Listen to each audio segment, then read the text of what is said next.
four, three, two, one. Ladies and gentlemen, welcome to another episode of the Project Egg Show.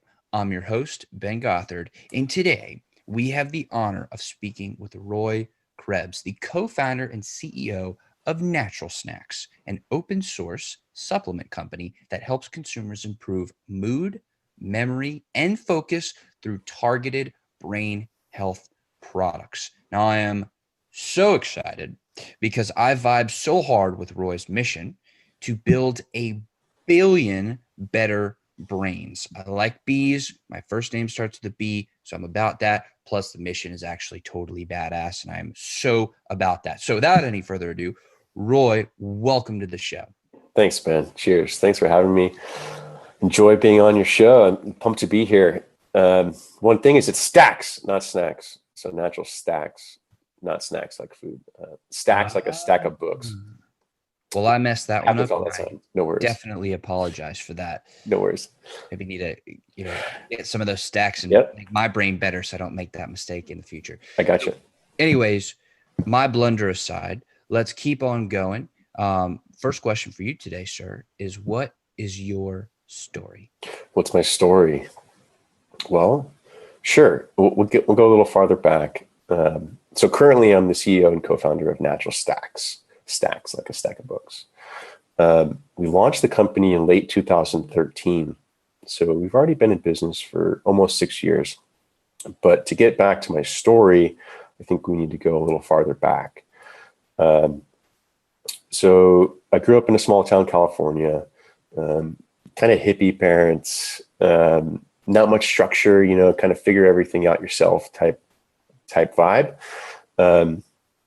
And my dad was an entrepreneur. He was an architect. So he kind of picked the jobs that he wanted to do. He worked from home and kind of did what he wanted when he wanted. And I really looked up to that, So I said, I'm going to be an entrepreneur someday. I kind of always knew that from a young age, that's what I wanted, was some sort of freedom. But it's not that easy. So when I went to school in Colorado College, it's a very small private school. And people have different experiences with college. For me, I really didn't know what I was going to do after college. So it was more of an exploratory phase for me. But that college and specifically really worked well for me. They did something called the block plan, where it's only one class at a time. So just one class for 3.5 weeks that you can really dive into, and then it's done and you go into the next class. And very project oriented. I come to realize that this is kind of a little more than how the real world works, I think, is you have a project, you don't have months to do it. You kind of have to get it done and then move on to the next thing. So I really enjoyed college, but I'm not going to say that I didn't give it my all, is what I'll say. I kind of knew exactly what I had to do to get like a B+, A-, but I wasn't willing to take that extra step to get the A. I could have. It was kind of the feeling I had, but maybe I wasn't all that passionate about it, or I knew that I was going to enjoy my free time more than I was going to enjoy cramming for a couple more hours. So that was kind of, I don't know, my philosophy of, I really want to just get this done in an efficient. I want to do the job very well, but kind of like, what's the most efficient route to do this? I was kind of always thinking that route. So after college, I went into real estate. There was a guy that was in the town that I grew up in, family friend. He owned like 5 or 6 commercial buildings, and so it was just me and him working in the office, no one else. So I learned a ton. But my timing was really rough. I graduated college 2007. And so the market basically fell completely out from under us 2008, 2009, when I was just trying to get my feet underneath me. All of a sudden, I wasn't making any money, struggling to just live. And pay rent and survive and have a little money left over for beer on a Friday night. was becoming really rough. And so I started getting more jobs. I worked in a hotel in the morning, early mornings. I was working in a hotel, just doing like bookkeeping stuff, front desk stuff. And then I'd go work the real estate job during the day. And then I was working at a restaurant at night. And during all of that, I was, working basically 6, 7 a.m. to 9, 10 p.m. And I'd go home and start working on a side hustle. I'd have from like 11 to 2 or 3 a.m. that I was trying to figure out how I can become a real entrepreneur, how I can do something for myself. So the struggle was real. It came to the point where I was doing all this work and I was still having trouble making ends meet. Like my real estate job, I was still going there every day, but I was literally only making like $1,000 a month. So the entrepreneurship, really jumping into it, came out of a need. And the niche that I chose came out of a flourishing of experiences. So I've always been an athlete. I played college football. It was a smaller school, Division III. It wasn't a big thing, but very competitive. And it was a big deal for me. And I've always been a martial artist. So since I was a child, I've done different martial arts. I have a black belt in 2 different martial arts. Even after college, I was really training pretty extensively. And so I really knew my body really well. I knew how to take supplements, proteins, pre-workouts, post-workouts. And I knew like what time of day to work out and how long to work out and exactly how to push my body to the limits and get the most performance out of my body. But then, at 2011, 2012, and I guess early in 2013, my grandfather was going through pretty extreme cognitive decline, Alzheimer's, dementia. And that was the first sort of experience for me of having a family member have some serious health issue. And it happened to be a serious brain issue that this is someone you love and so well is all of a sudden just not themselves. And they don't even really remember you. Really hard for me and kind of eye-opening at the same time. And then also I noticed professionally, I had a lot to do and I was busy and I was trying to get a lot done, but I was procrastinating. I noticed I'd have a to-do list, and then the first couple hours of the day, I was just checking news and Facebook and whatever. I wasn't getting much work done. I was working a lot, but I wasn't doing much.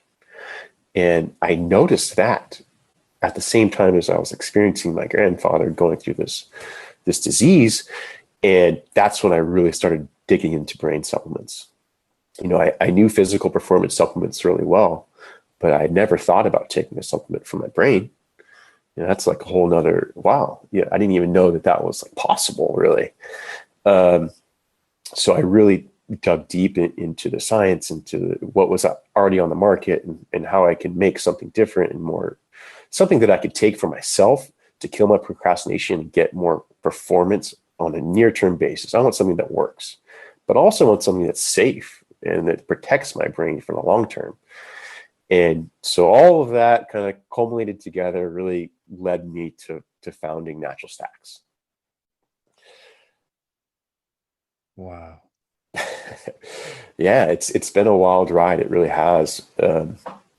But I've really had the pleasure of having initial success with NaturalStacks and being able to build this business in a way that I think is the best way to build a business, which is ultra transparent and putting everything out there. So yeah, it's been a crazy journey, and very thankful to where I am today, and things seem to have worked out. But yeah, it wasn't always easy, and finding this niche was really important to me and really meant a lot, personally and in my family. And I discovered that brain health is actually a really serious issue throughout the world. Mental health is a huge issue. I just saw a week or two ago that Calm, the iPhone app Calm, is valued now at over $1 billion, just based on how many users they have. And it's nuts. So the mental health space is something that I when we started was really kind of in an infancy, but now it's becoming more of a public known thing that a lot of people aren't that happy on a day-to-day basis. A lot of people are not that productive, can't focus for more than 10 minutes. And so these are all big problems that I enjoy working on now. What's amazing to me is how you discovered this niche through a lot of pain. You know, I understand to a certain degree. I'll never understand fully what you went through. But both of my grandmas, they actually suffered pretty severe dementia and Alzheimer's in the latter years of their lives. Mm-hmm. And so from that perspective, you know, I know how painful that is to see somebody that you love, who's very near and dear to your heart, become somebody that they're not. Yeah, they're gone. They're still there, but yeah, who you know is not there. Right. And you know, those little things that make them who they are, it gets a little harder to see them over time, and then some of the big things start to go. So yeah, that really seems like that pain was the catalyst for what you're doing now, which I think is very admirable. And I'm interested to learn, like, I'm fascinated by the idea of an open sourced supplement company. So I really want to understand how does the open source fit into tackling this problem? Sure. So open source is a transparency and quality program that I created and that we self-impose on ourselves. It was born, so we launched the company and we always had a transparent label. So full label disclosure. And what I mean by that is nothing proprietary. A big problem with the supplement industry, and I think a reason why people are skeptical with supplements in general, is because they're so unregulated. Every couple of years, you'll see some news articles that this supplement was spiked, or this guy failed a lab test because this supplement had something in it, or this supplement tested to only have like 10% of what it said it had in it. And then your doctor is not telling you to take supplements, you know, so there's not really a trusted authority that is giving this guidance on these dietary supplements, which supplements themselves can be very powerful. So there's just a lot of kind of haziness and self-education that you have to do if you're going to take a supplement for yourself. Why are you taking this supplement? How did you choose this one versus the other? I guess what I'm saying is there's no one to really help you make that decision. And then when you combine that, like, lack of knowledge with lack of transparency, there becomes this big cloud. People maybe don't even want to take a supplement because they don't know if they're going to be taking the wrong one, or if they're taking it's fake, or if it's harmful. And then taking that step further, taking a supplement for your brain is like a next step, right? Yeah. Because people could take a protein powder or whatever, you know, and they're going to take some caffeine as a pre-workout, whatever. You kind of know what to expect. But people get just automatically a little bit more skeptical when you're saying you could take this for your brain and you could improve your focus or your mood. People are like, wow, do I want to mess with my brain? You know, that sounds a little more serious than taking something to feed your muscles, taking something to feed your brain, which is more important. But it's harder for people to get past that first step. And that's what I saw, was that this transparency is holding back my business. I'm going to have trouble building 1 billion better brains if people are skeptical to even try the product.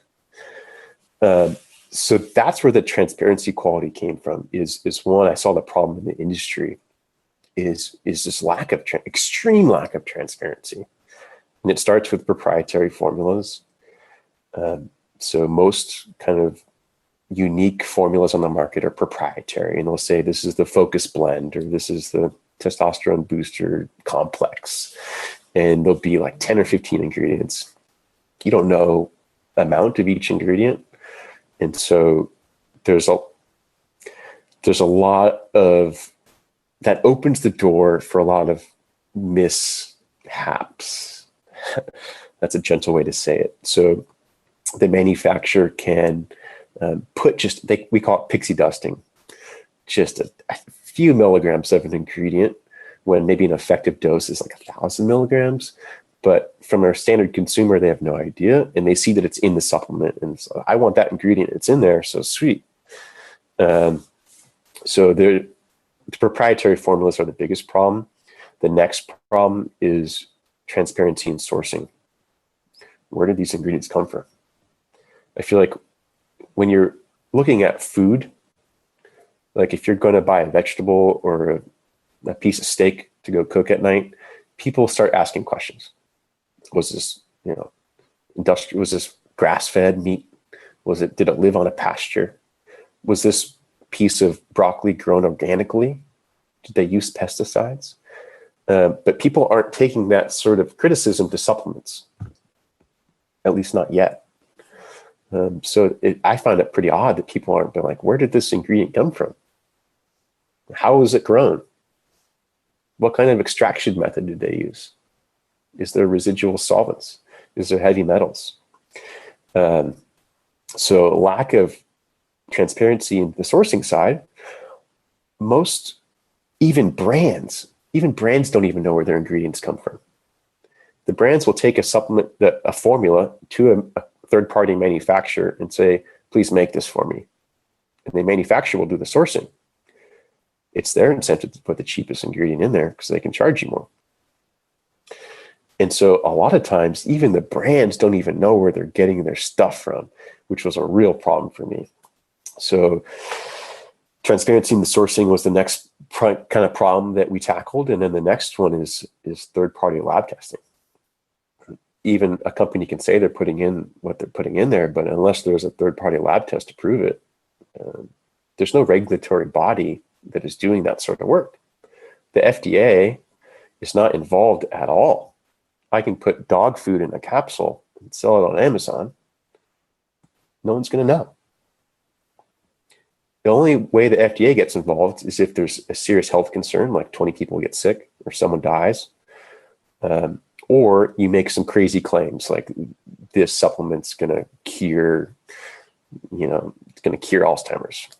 You can't say that because there's no proof that it actually does that. But you find these shady players on the internet who claim their supplements can do everything. And at the same time, it might just be rice powder. So all these problems really led me to creating this open source program, which is a 3-tiered approach, which we just discussed. 1 is no proprietary formulas, full label disclosure. 2 is ingredient traceability. So on our website, we disclose who all of our ingredient suppliers are. Every single ingredient, even the vitamin C, ascorbic acid, we disclose where we get it from. We're very proud of that. And then the 3rd tier is third-party lab testing on every single batch. And we put those tests on our website. So a consumer can buy a bottle at a store, look at the lot number, and see the actual third-party test to go along with that. So yeah, that's our open source transparency program. And I think it's helped us just open the doors to getting new consumers to give us a shot. That creates trust right away when we're putting everything out there. Here's what's in the supplement. Here's where that ingredient came from. And here's the third-party test actually proving it. So here's the science behind how it works. Here's what I think it's going to help you do. And if you're willing to give it a shot, our products work. So if we can get people to try it, then I think we're really good at cultivating that customer. But that's the biggest struggle in all business, is acquiring new customers. And so the open source program is something that I wanted to do just for my own values as a consumer. If I was buying a supplement, I would want all these things. But then as a business perspective, I think it really helps us acquire new customers. I'm so interested in those three things, right? And how they work together to really embrace this open source theme or culture. I think it's really cool. How did you develop that throughout the 6 years that you built your organization? Like, did you just start from day one doing all those things, or is it something that grew and developed over time? It was a mix of both. So from day one, no proprietary formulas. I knew that was something that I was going to put my foot down, and it makes it a lot easier for competitors to step in, and they know exactly what I'm doing. But that was something that I was very firm on. I believe that everyone deserves to know exactly what they're putting in their body. It seems like it should be a human right, it's so that's something we started from day one. And then I always also featured certain ingredients. So I would say, here's this ingredient, and like this, we're sourcing this ingredient from here.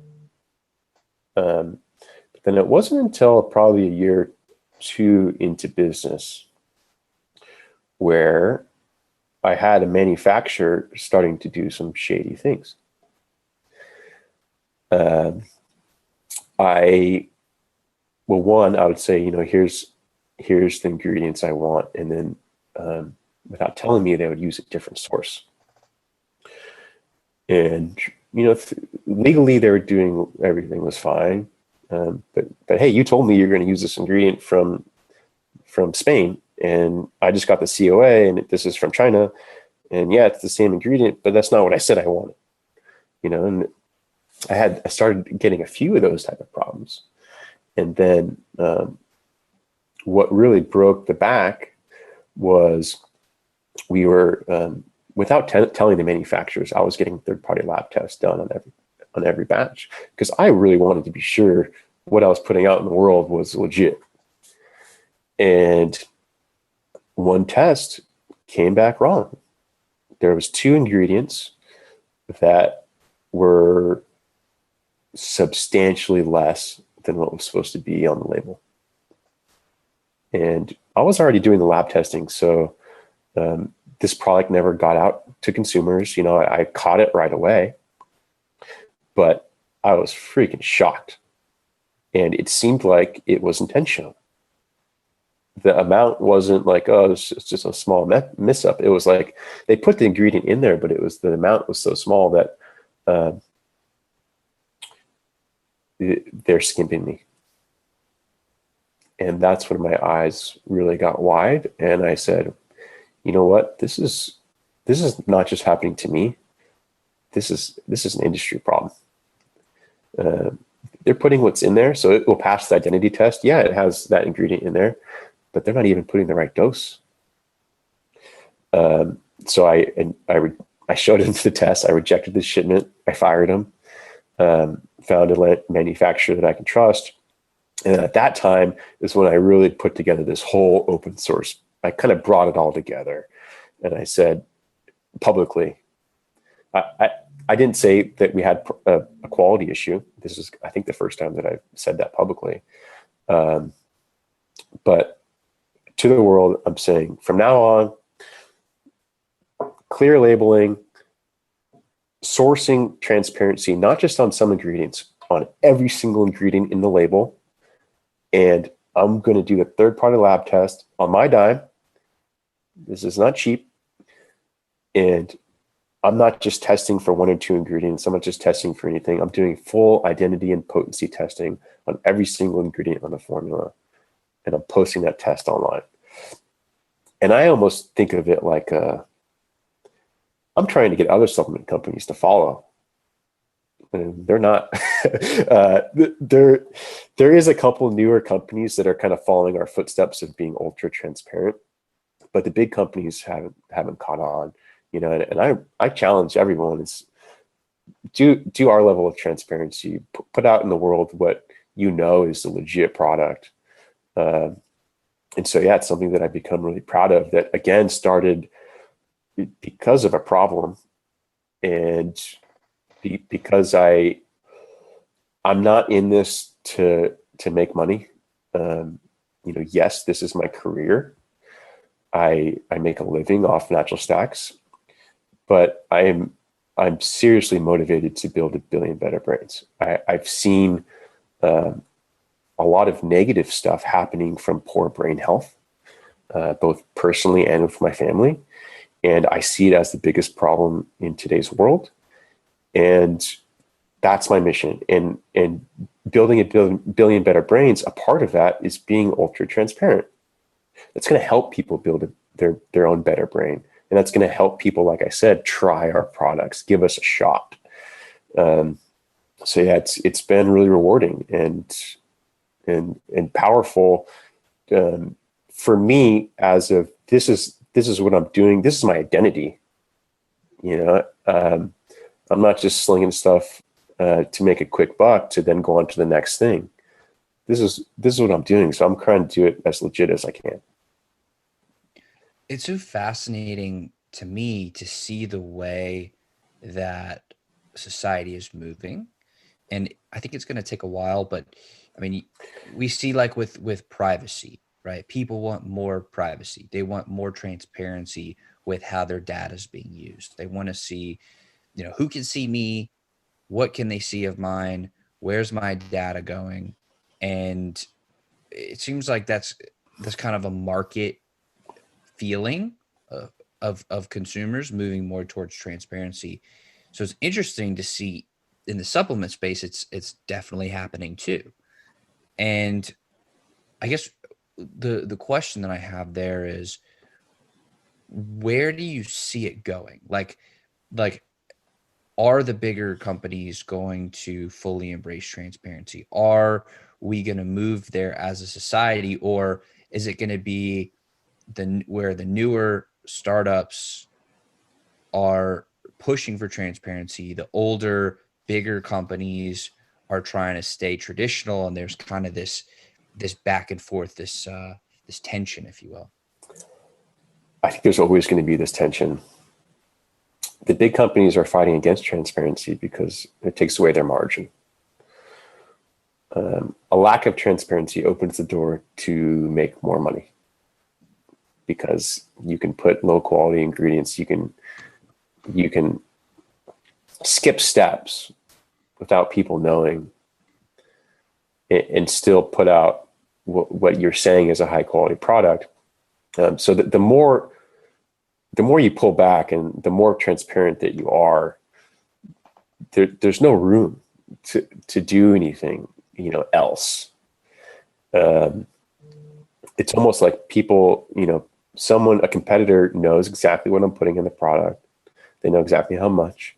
They know the source, the supplier that I'm getting it from. I'm not hiding anything. The more that I had to hide, the more money that I could make. I think the more kind of trade secrets that you can keep. So I think the big players in the industry, they like that competitive advantage. And I do feel like they're getting pressure from younger startup companies like myself. And good. I'm pumped. There are some definitely big, really respectable supplement companies.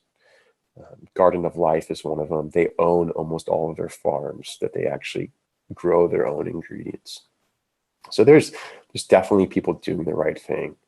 But I don't think we're going to see dramatic changes anytime soon.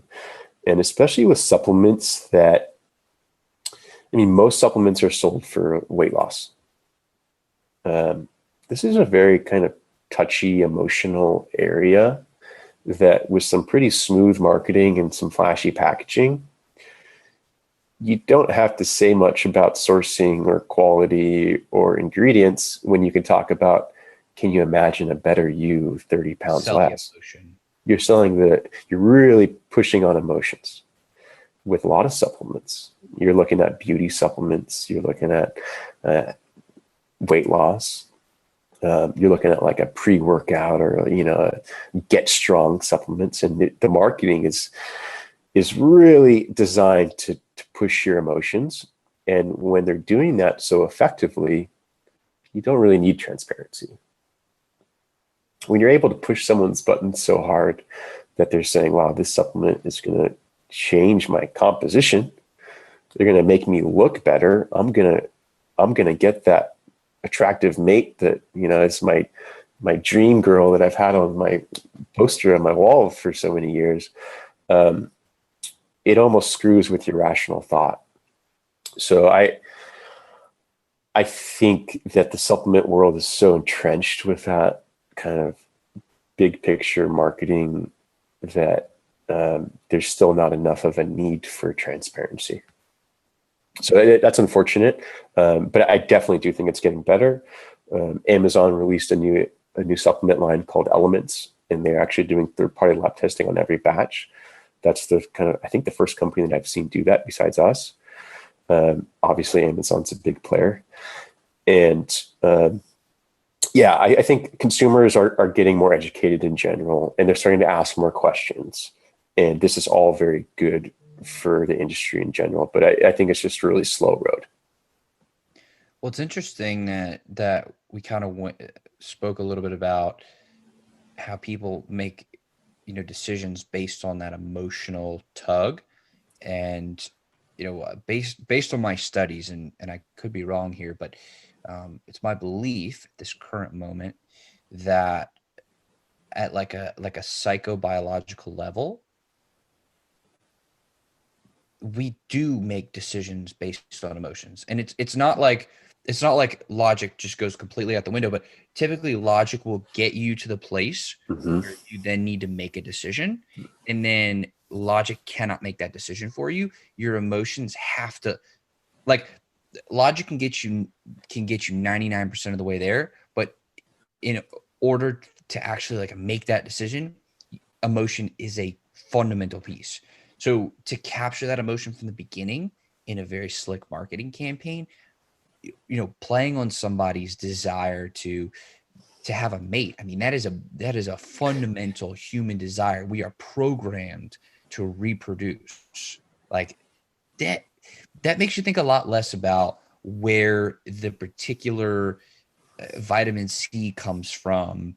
That's part of that thing that's promising you that. So I think it's amazing the level of transparency that y'all are bringing to the market. What I think is going to be interesting to see is, are consumers going to prefer the transparency, the open source, or are they going to want to stick with the brands that they already know? I think that's going to be a really interesting, almost a power struggle, if you will. And you kind of need both. I'm not saying that poking emotions is bad, because like you said, you have to get someone to make that decision to take a step to try to do something to improve themselves. That's good. That's not a bad thing.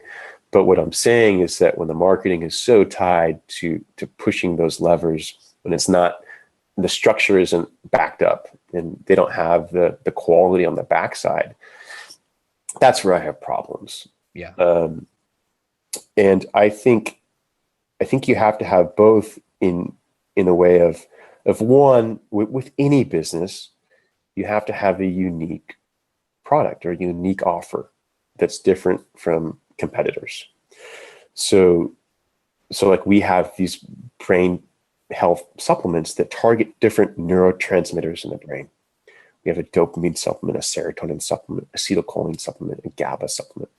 Whereas most supplement companies have a mood product. Those are all different mood states. And so it's a much more targeted approach where we get people, new customers that have maybe learned a little bit about dopamine, and they think that's a neurotransmitter that relates to them. And we're really the only brand that offers a dopamine supplement. But I'm more interested in that general consumer of someone who's maybe heard of dopamine but doesn't know what it means or what it is, I have to play on those emotions. So I have to say that if you're experiencing low dopamine, perhaps you're procrastinating.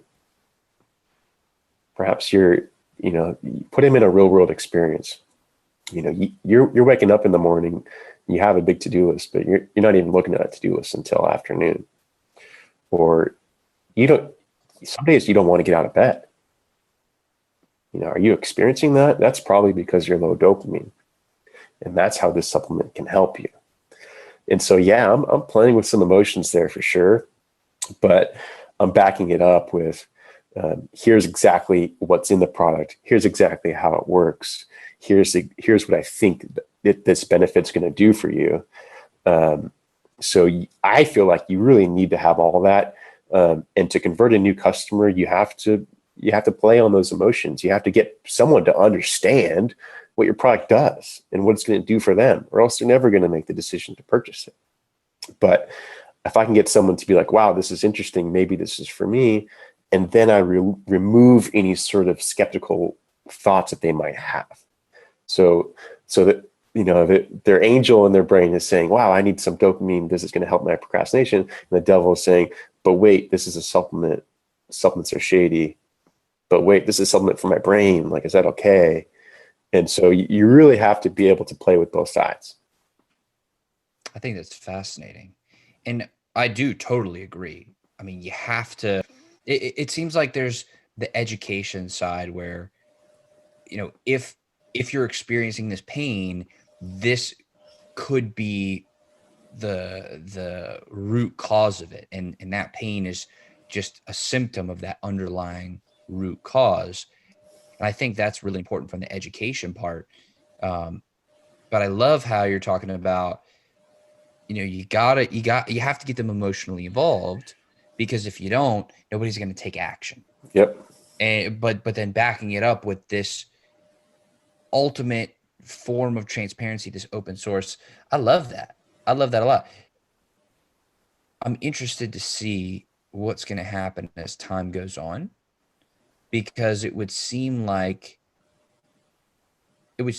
people are craving both of those sides. And I'm fascinated to see what's going to happen in the future. So, I'm sorry, I didn't mean to cut you off. Yeah, I was just going to share my experience in playing these two sides like we've been talking about. So when we launched the business, this was late 2013, I got into a lot of podcasts, like health podcasts, Dave Asprey, Ben Greenfield. And so that was our core audience for really the first couple of years of the business, was like these hardcore optimizers, biohackers. These are people that are already taking their health into their own hands. These people are already really educated on supplements. These people, I don't have to explain very much what dopamine is or how it works. And so I think the open source thing for us early on was huge, because that emotion, that trigger of, hey, I'm procrastinating, I need to take something, the consumer we're talking to already knew that. The consumer that we're talking to, they already had the emotions, and they're looking for something exact. And so backing that up with I know you're looking for this, but look, here's how transparent you're finding exactly what you're looking for with NaturalStacks. But then that has kind of morphed over the last couple of years, because we are no longer targeting that audience. Really, we've kind of grown outside of the hardcore biohackers, and now what's interesting is we've been looking at demographic info. We were heavily young male those first few years of business, and now our new customers are heavily old female, opposite. And so at first it's like, whoa, do we need to like change our messaging, or like, what are we doing, wrong? We're like talking to young males, but it's really, older females that are buying our stuff. Wow. But what we noticed, and especially as we started to get into retail, in online world, it's really easy to educate. You have pictures, you have videos, you have long form text. You can you can educate pretty quickly and pretty effectively. In a retail world is where I think you really have to play with the emotions, because people are less educated. This is more of a general public, not someone that's a hardcore biohacker. You have just a single mom or like a hardworking dad or whoever is going to the store to provide for their family. They walk by the supplement aisle because maybe they have some brain fog or something, and they don't know how to define that. And so I've gotten better at quickly trying to tie to some emotion to get someone to look at our product. And that happens with the packaging. And that happens with the visual aspect of what this product is our concept is almost reversed. Whereas before we were leading with the open source transparency program, now we're leading with kind of the benefit emotional side and backing it up with the open source transparency. Because to convert a new customer, I need these people that aren't educated on brain health supplements to understand how it's going to quickly work for them. And then, like I said, if they get skeptical and start researching, I have everything to back it up. So the philosophy has kind of changed, where we're leading really heavily with the open source. And that was because our consumer was already educated and they already had that emotional tie. But now I'm trying to go back to starting with that emotional tie and backing it up with the transparency. I love how your approach has catered to the customer. Instead of trying to say, we know what people want, you're like actually looking at what people want and giving them what they want. I love that. So that's fascinating. That went from younger males to older females. Mm-hmm. That is really, really interesting.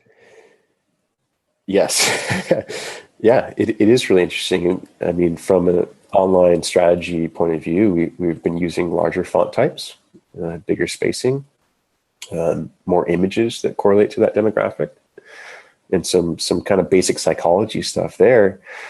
And then also trying to figure out which mix of products might be the first, what we're going to introduce to this customer.